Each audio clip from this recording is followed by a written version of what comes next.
Bom, vamos lá. Diante de toda essa crise, né, muitas ideias têm surgido. Eu optei por procurar na literatura quais são os modos ventilatórios que estão funcionando melhor nos pacientes acometidos pela SARS, né, que é um agravamento dos efeitos do coronavírus. E muitos deles têm dito que a ventilação com pressão de suporte é a que mais está funcionando, né, que é a PSV. Então, baseado nessa condição de contorno, eu conseguia, através desse circuito pneumático, modelar todo o funcionamento de um ventilador, né? Vale a gente ressaltar também que o paciente se mantém, pelo menos boa parte deles, 90% deles se mantém acordados, eles não ficam em sedação. Então a gente não pode pensar num sistema simplificado que ventile o paciente sem sincronia com ele, né? Então assim, a gente não pode pensar num sistema que vai jogando o ar e puxa o ar e às vezes o paciente pode acabar engasgando, a gente pode acabar projetando sistemas que não são eficientes, que acumulam secreção, que tem muita perda. Então a gente tem que estar sempre controlando esse fluxo, controlando essa pressão para a gente chegar no resultado que a gente espera. O CPAP também é uma boa opção, né? Até porque o CPAP ele oferece pressão positiva na fase inspiratória do paciente, né? Então o paciente ele vai estar sempre respirando espontaneamente. Da mesma forma que o PSV também, né?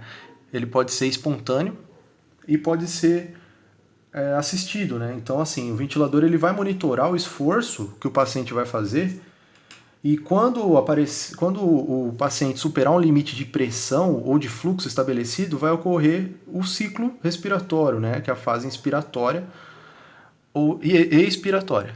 Então, esse sistema que eu estou promovendo, ele é híbrido, ele consegue cumprir essas duas coisas e eu vou começar explicando. Primeiro a gente tem a rede de gases, né? A gente tem que regular a rede de gases em 50 psi no máximo, tá? É um regulador de pressão com manômetro e filtro. Então é o filtro de entrada, aqui a gente tem ar entrando e O2 entrando, certo? Aí o ar entra dentro do equipamento, ele vai diretamente para o blender, né? E como que eu estou propondo o blender? O blender é uma peça muito cara e a gente pode fazer de uma maneira um pouco mais simplificada. Basicamente, tudo que tem aqui tem dentro do blender, né? Então, o blender eletronicamente controlado. Eu teria um pressostato de entrada, né? Tanto para ar quanto para oxigênio, reduzindo essa pressão para 35 psi. E depois que ocorresse essa redução de pressão, eu com uma eletroválvula de fluxo, eu iria controlar proporcionalmente a entrada, a mistura, né, do ar e a mistura do O2, desde que seja conservado os dois lados. É como se fosse uma balança, entra mais um e, né, um fica mais pesado, o outro fica mais leve e vice-versa. Esse tipo de controle a gente faz por PWM, né? E PWM simétrico, né, que eu chamo. Inclusive já fiz um algoritmo desse. E após ocorrer essa mistura, esse ar ele vai entrar numa unidade conservadora de ar. Então nessa unidade conservadora a gente vai medir essa pressão com esse sensor de pressão e a gente teria um outro pressostato para reduzir essa pressão, que eu ainda preciso confirmar na literatura se 28 psi é o ideal, né? E esse pressostato vai reduzir essa pressão do blender, né? Que ele entra 35, mistura, conserva o ar, você mede a pressão, certo? Tem que bater esses 28 psi. Aqui eu vou ter uma solenoide de válvula inspiratória, né? Então, durante a fase inspiratória do paciente, essa válvula ela abre, certo? E o ar passa diretamente até o umidificador, né? Os filtros e a unidade de aquecimento. Se durante esse processo de condução do ar a pressão excedeu 50 centímetros de H2O, a gente tem que ter um escape para evitar o barotrauma no paciente. Então, essa válvula, essa solenoide, ela é controlada também por um controlador PID, que eu vou explicar mais adiante. E vamos dar continuidade aqui, né? O ar vai entrar, eu estou representando o nebulizador aqui, o umidificador, o filtro como uma válvula bidirecional, porque aqui nesse software a gente não tem esse tipo de recurso, tá? O pressostato também estou representando como uma válvula de fluxo, né? Então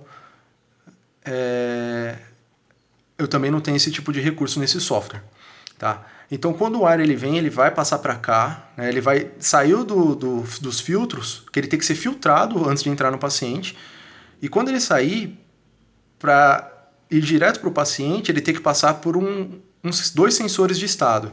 O primeiro é um sensor de pressão, que vai monitorar a pressão na saída que está chegando no paciente, e um sensor de fluxo, que vai monitorar se o paciente está fazendo o esforço inspiratório. Porque se ele fizer esforço inspiratório, certo? A gente volta para cá, para a válvula inspiratória. Então ela tem que abrir à medida que o paciente faz esse esforço. Então a gente precisa de um controlador proporcional integral derivativo para poder fazer esse controle, certo? E o ar vai entrar no paciente e aí está completa a fase inspiratória. Então a gente tem o trigger, né, que a gente chama de gatilho, e depois que tem o trigger, o paciente tem que expirar esse ar.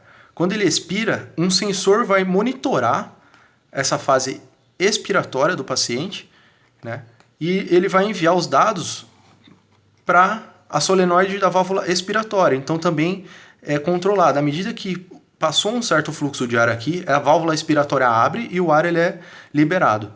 Então a gente também tem que pensar no PIP, né? Porque essa solenoide, essa válvula expiratória controlada por essa solenoide proporcional, ela também vai fazer o controle do PIP. Então isso aqui é controlado. Então é um outro parâmetro do sistema, né? Eu dividi entre CPU1, CPU2 válvulas e CPU3 sensores de estado. Então a gente teria que ter um microcontrolador aqui, outro microcontrolador aqui e outro microcontrolador aqui para controlar o sistema, tá?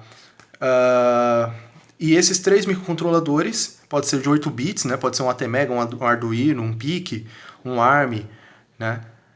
Desde que tenha um protocolo de comunicação bem estabelecido. E a gente teria um quarto microcontrolador mais potente para fazer o controle desses 3, junto com um display e uma interface simples, certo? Então, a gente também... Uma coisa que eu esqueci de falar para vocês. Quando a gente tem a fase expiratória, esse ar tem que ser filtrado antes de ser expelido. Ele tem que ser filtrado. Então, na China, eles estavam falando que tem um alto índice de contaminação por conta de troca de filtros, né? Então, eles estão relatando isso, que desacoplamentos, enfim. Isso tem que ser muito bem filtrado, muito bem preso e, né, para poder o ar ser disperso, né? Ele ter esse escape. Bom, eu acho que é isso, até me estendi demais. Esse tipo de sistema ele também consegue se adequar bem ao CPAP, né? No caso do CPAP, a gente não teria esse sensor de fluxo funcionando, porque a gente não vai ter bem dizer, o trigger, né? A gente não vai depender tanto do trigger, então a gente teria um envio positivo de pressão contínuo para o paciente, né? E o paciente faria todo o esforço espontâneo para puxar o ar e a gente não ia precisar. Então a gente pode desativar isso aqui também no software e deixar, né, esse ventilador operando tanto para PSV quanto para CPAP. Então, com esses itens aqui, a gente consegue encontrar todos esses itens pneumáticos na China, porque a China agora provavelmente está voltando, se recuperando da crise, e vão dispor de todos esses itens e a gente consegue, com peças industriais mesmo, fazer tudo isso daqui. A gente não ia precisar de coisas muito especializadas, né? A respeito do umidificador, muito provavelmente a gente precisa de um ideal para ventiladores. E o circuito paciente é padrão. Tá bom, gente? É isso aí. Valeu!